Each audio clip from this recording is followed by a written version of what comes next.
कार्यकर्ताओं की राय शुमारी उनके साथ की गई, क्या रिजल्ट उनके सामने आया? देखिए, मेरे साथ हमारी बड़ी आदरणीय बहन हमारी सुनीता डांगी जी भी आई हैं और इनके साथ साथ मेरी भी ड्यूटी लगी है।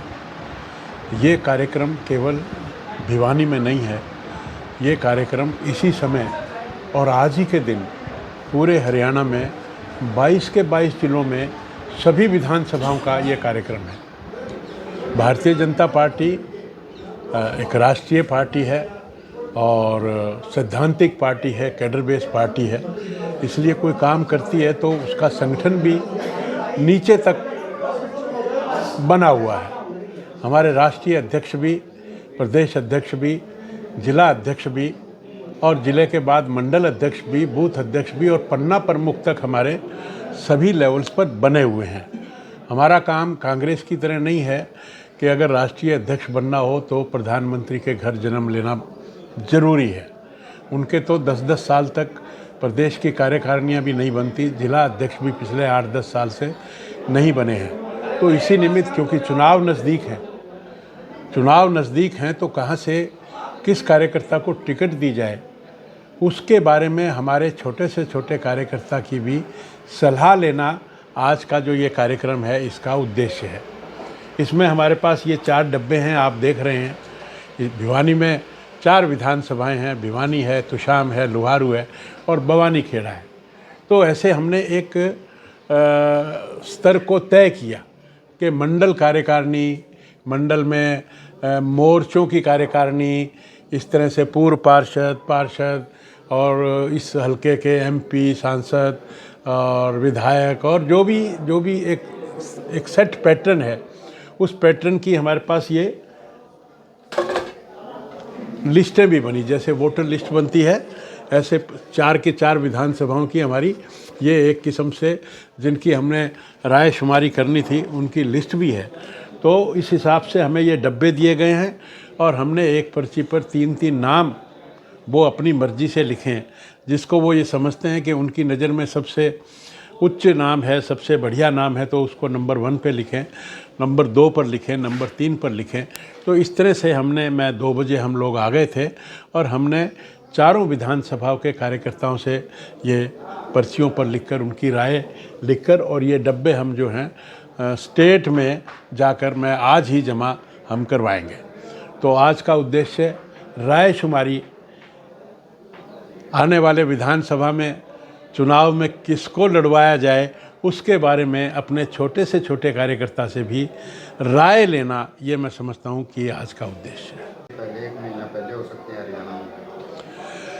मेरी जानकारी में तो नहीं है और ये तो चुनाव आयोग की मर्जी है, वो जब चाहे, जब उसको उपयुक्त लगे वो चुनाव करवाए। सर, दूसरी पार्टियां भी तैयारी कर रही है। बात करें कांग्रेस की, तो कांग्रेस रैलियां कर रही है और हरियाणा मांगो हिसाब यात्रा कर रही है। तो क्या बीजेपी वो क्या तैयारी करेंगे? उनसे अगर मैं ये आपके माध्यम से पूछूं उनसे, वो हिसाब मांगते हैं, हमारा हिसाब देने के लिए तैयार रहे ना। पार्टी का संगठन इतने सालों से चला रहे हैं, अभी तक उन्होंने अपनी प्रदेश की कार्यकारिणी नहीं बनाई, अभी तक उन्होंने अपने जिलों के अध्यक्ष नहीं बनाए। वहाँ तो संगठन नहीं है, वहाँ तो बाबू बेटे का हिसाब है। कौन सा हिसाब मांगे वो देश को तोड़ने का काम उन्होंने किया, उनके पूर्वजों ने किया।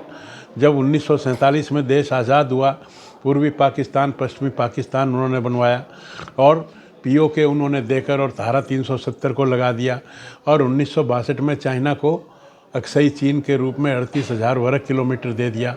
कौन से जोड़ने की बात कर रहे हैं वो, और किस हिसाब की बात? हिसाब दें ना, वो देश को हिसाब दें कि क्यों उन्होंने देश को तोड़ा था, देश को हिसाब दें कि क्यों उन्होंने धारा 370 लगाई थी, क्यों अक्सई चीन गवाए बैठे हैं।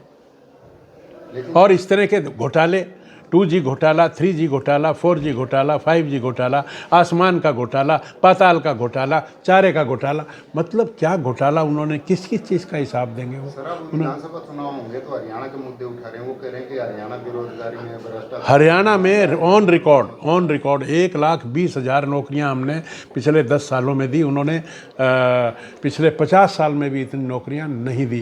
किसानों को मुआवजा जो हमने दिया वो उन्होंने 50 साल में भी नहीं दिया जितना हमने दिया। दिया। हम 15,000 रुपये प्रति एकड़ मुआवजा दे रहे हैं, वो 6,000 देते थे और उनके जो चेक है वो 1-1, 2-2 रुपये के आते थे। कौन सा हिसाब मांग रहे हो? स्वास्थ्य कर्मचारी सर हाँ सब जी। हड़ताल पे चल रहे हैं। स्वास्थ्य कर्मचारी जो है धरने पर बैठे हैं। हाँ, वो उनसे हमारी बातचीत चल रही है, हमारी डॉक्टर से भी बात हुई, उनकी हड़ताल विड्रॉ हो गई। नेशनल NHM की जो भी हड़ताल हो रही है, उनसे भी हम कर्मचारियों से बात कर रहे हैं, हम नर्सों से भी बात कर रहे हैं और बातें सकारात्मक हो रही हैं।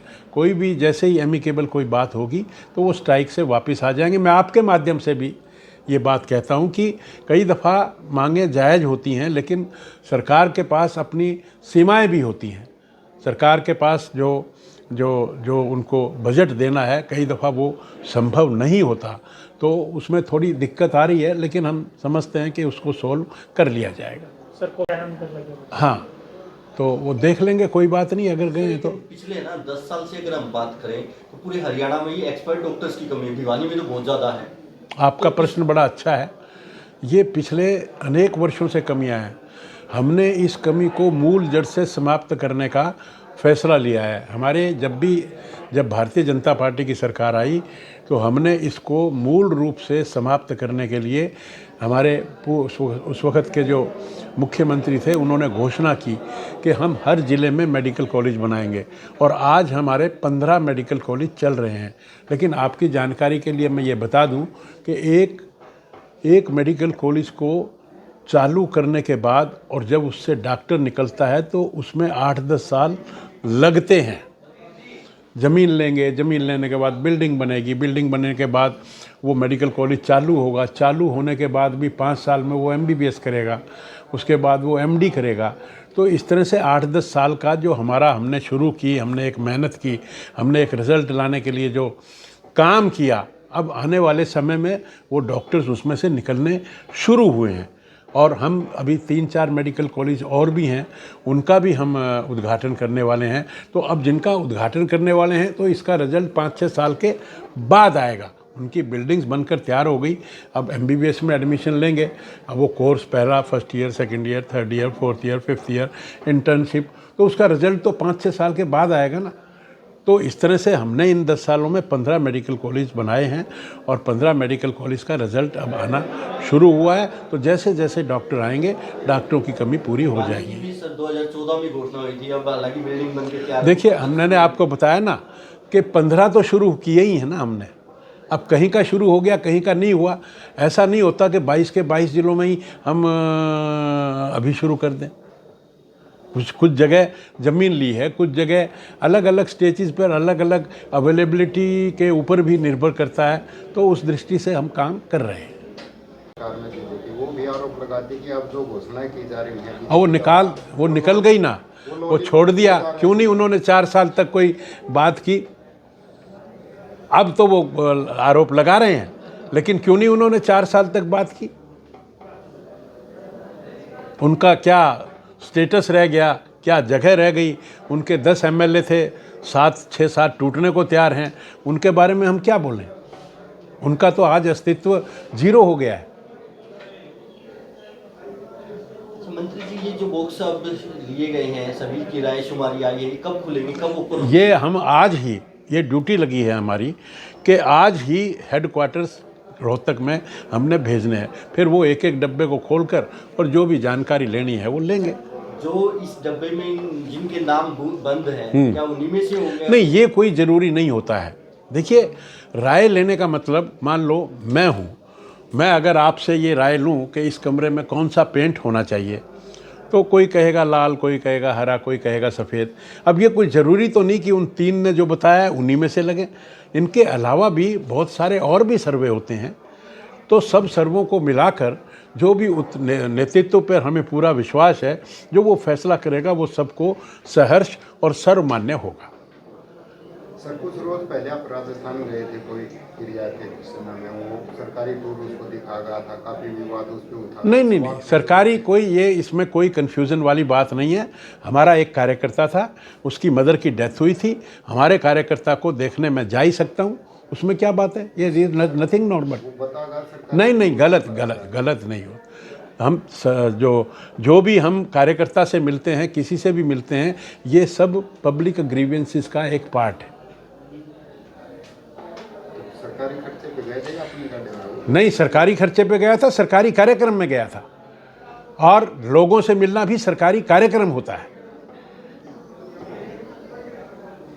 स्पष्ट बात।